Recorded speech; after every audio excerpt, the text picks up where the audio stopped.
Hello,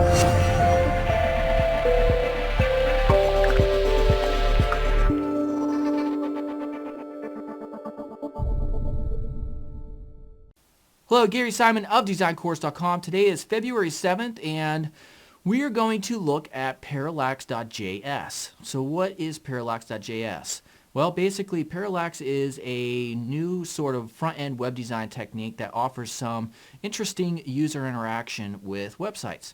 So we're going to first get started in Photoshop CC and get our design set up, and then we're going to head on over and start messing with some HTML, CSS, and integrating this Parallax.js. All right, so as always, check out DesignCourse.com, and if you haven't yet, subscribe here on YouTube to go ahead and catch all these videos that I am pumping out. All right, so let's get started. Okay, so let me click on this down here. This is the Parallax.js basically website here, and this is the demo that they have, which is pretty impressive. So what you want to do is first download, click on that little I there, and just click download, and that way we have everything we need to begin, or in terms of, once we're done with actually designing what we're going to create a parallax out of, you'll be ready. So just download that now, and then just kind of forget about it. So we'll go to also download the project files, which are available in the description below this video here in YouTube or on DesignCourse.com. And once you download those, you go to File, Open, and we will open up the grid.psd. All right, so we're just hit Control-1 to get to 100%, but because I'm on a smaller resolution, I'm not going to. So Control-H just to get rid of those guides, and then just you can hide the grid. We don't really don't need it really for this tutorial, but I always use it anyhow. All right, so what we want to do, the first thing is just take the rectangle tool, and we will hold Alt and just drag out an area around that size. So right here, the pixels are 1290. That's not really important as long as it's all the way. And then 434 here for the height. All right, and so what we want to do, the way the parallax works is, if I go back here, scroll down, you basically set up your scene through an unordered list HTML element. So each list element or list item is basically on its own layer, I guess you could call its own LI element. So the data-depth is kind of what you use to control how things move based on your cursor position. So let's go ahead and open up the breathalyzer-top.png. So this is something we created in, I call it a mega tutorial, in a previous lesson in Blender, and we kind of created a whole movie out of it or whatever. So I'm just going to reuse this specific element. And if you actually want to learn how to create something like this or whatever, you can check out my channel. So just make sure you have that, Control-A, Control-C to copy it, and then we'll switch back and just paste it in. And then scale it down just a little bit, Control-T, hold Shift and Alt. We'll have it like maybe right around there. Select the Move tool, hit Apply. And then we want to open up the DC-logo. This obviously has nothing to do with the breathalyzer, but this is just for an illustration on how to get how to get started with that Parallax.js. So copy that, and we will paste that in. Control-T, and we will scale that down by holding Shift, maybe right around there. And let me go ahead. I want to change this to white. So a quick way of doing that is just double click on that layer, take color overlay, change the foreground to white, hit OK. And then right click and rasterize layer style. So what we want to do is create a series of these and just duplicate them. So Control-Shift-D to duplicate. And I'm just going to place them kind of randomly. All right, I think 4 is good enough for there. And then I'm going to just take these and group them, Control-G, So that's group 1. We're going to call it large icons. And then duplicate that group, Control-Shift-D. And I'm going to delete the initial ones here. And then we have this duplicate right there. We're going to make this a little bit smaller. So Control-T and then Shift, scale it down.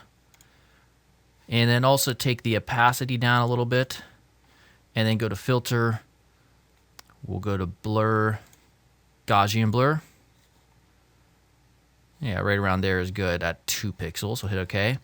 And then just go ahead and duplicate these a few more times.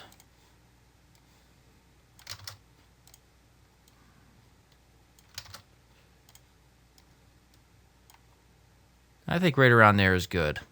So we got 5 of these small ones, and then we have 4 of the large ones. So, you don't have to be specific. You can do whatever. But also, one last thing, just to give the background a little bit of a texture, I'm going to pull up a free image available via DeviantArt. And that is right here. And I've linked this resource file in the description here on YouTube. And this is the individual who created this. And then you could just right-click, and I think we can get away with right-clicking and copying that image. It should be big enough. We'll see. And then we want to go down to Rectangle 1, Control-Shift-N for a new layer, Tab, Space, just to create a clipping mask there, or just click it with your mouse. And then Control-V to paste it in. Yeah, you know what? It wasn't... Actually, I think you can get away just with that size right there. That's fine. So now what I want to do is go to Image, Adjustments, Desaturate, and then go to Image, Adjustments, Hue and Image, Adjustments, Hue and Saturation. We'll colorize it. Take the brightness down. Take the hue up to make it like a blue. Take the opacity kind of way down, or the lightness rather, and right around there. You don't have to be exact, it's no big deal. Take the eraser tool. I think 250 would work. Just trying to kind of get rid of the edges here.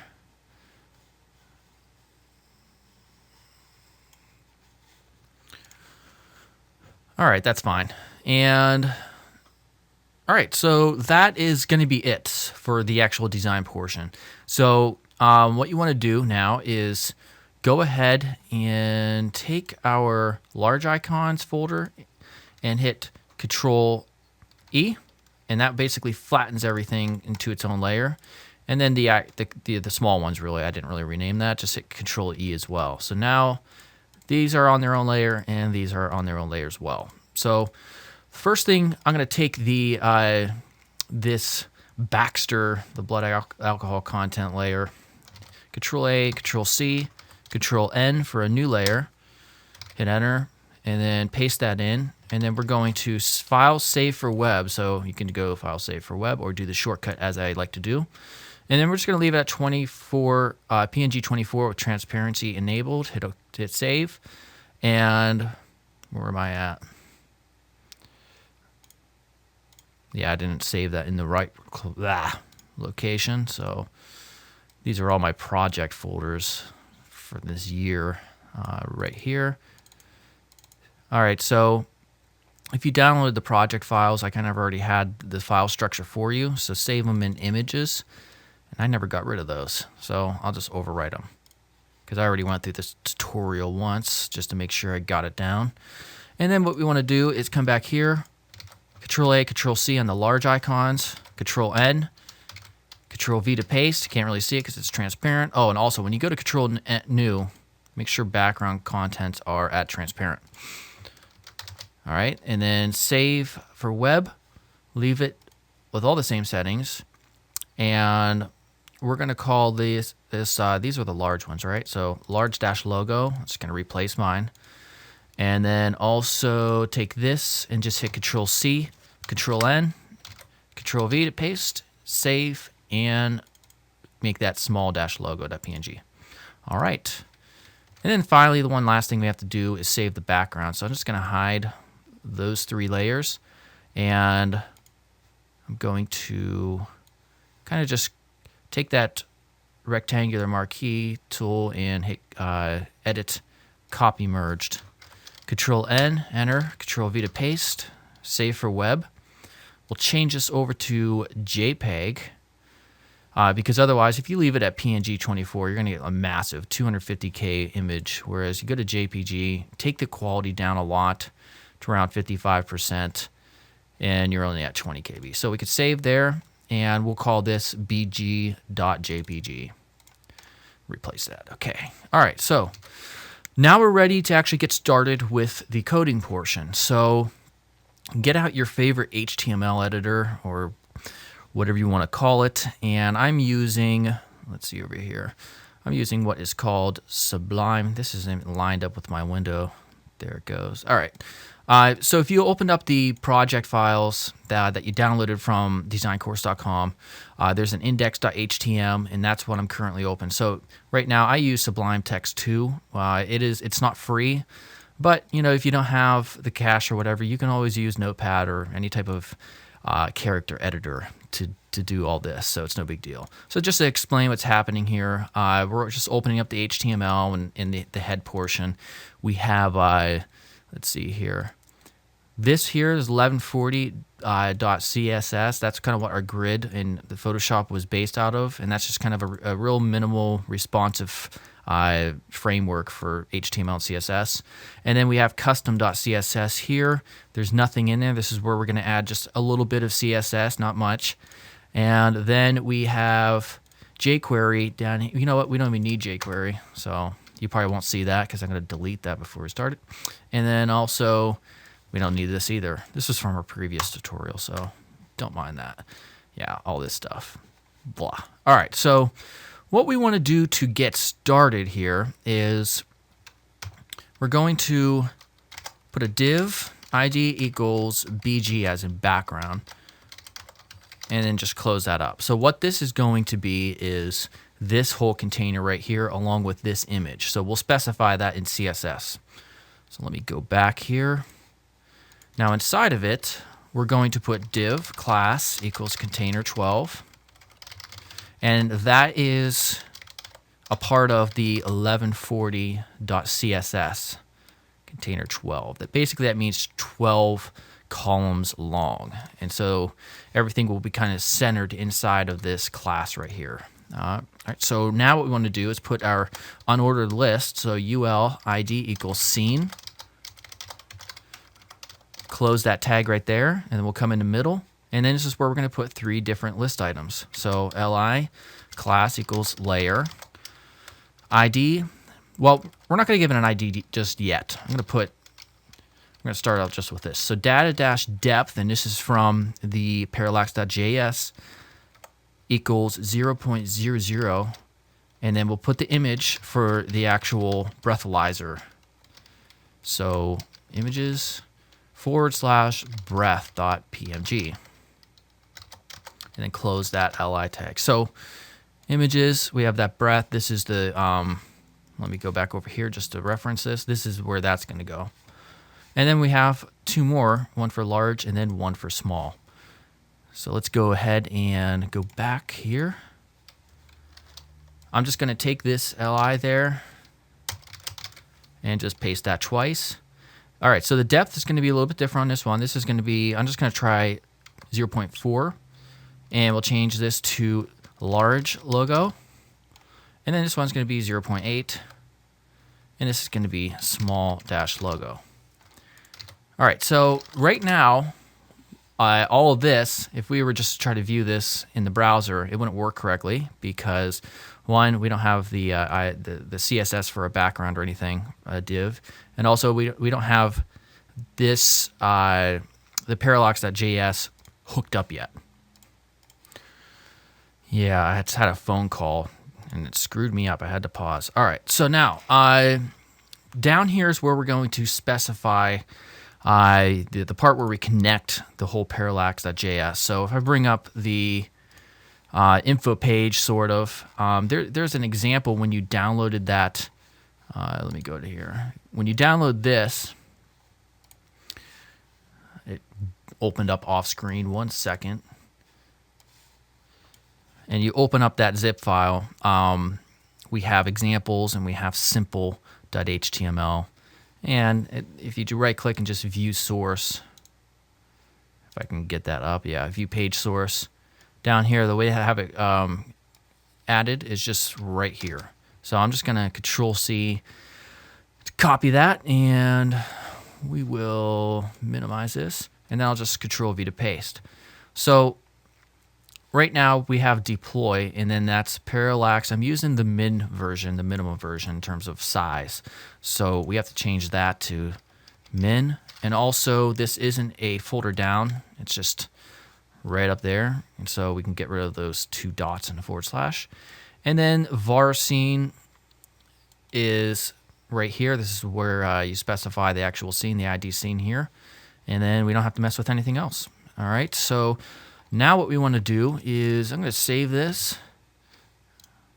I'm going to open that and just double click on the HTML portion just so we can get an idea. Obviously, it looks nothing like we thought it would. And that's because we have to work with the CSS. So let's minimize that. And I'm going to double click on custom here. And again, if you're using Notepad or something, it's not going to be as easy as, you know, I'm switching between back and forth these documents, but that's okay, no big deal. So now what we want to do is reference the div ID equals BG. So # BG, and I'm going to give it the background. So it's background here. That's first, the color is of the background will be black, and then the actual image is URL images bg.jpg, and then no repeat because we don't want it to repeat, and then top center. Height is, well, we have to find the height of it. Where is it at? Blah, blah, blah, blah. Image size 433. So yours might be different, it's not a big deal. So just find that and then put that over here, height 433. And then also we had a margin, kind of. I think it was like around probably around 50 pixels. You know, it doesn't really matter. You don't have to be exact. And what I'm talking about is this portion up here. All right, so let's go ahead and, all right, obviously the height isn't working, so let me fix that. And I forgot to do one thing in the HTML, so let me go back. Sorry, rather the CSS, I screwed up. What am I doing? I'm sorry. I put the height, like, what am I doing? Margin dash top. There we go. That might be why it didn't work. Okay, so let's go back here. All right, so now it's looking better. So now we can give these an ID, those 2 layers right here, and then also the phone, so we can get those situated properly. So let me go ahead and do that real quick. So we'll put this ID equals breath. What I always call that thing a phone, it's a breathalyzer. ID equals L1 just for layer 1, and then ID equals L2. All right, so breath, I'm going to put text-align center, and that's going to center it. And then we also have to give it some margin here. So what we'll do is come down here. I'm going to put it like margin top 80 pixels.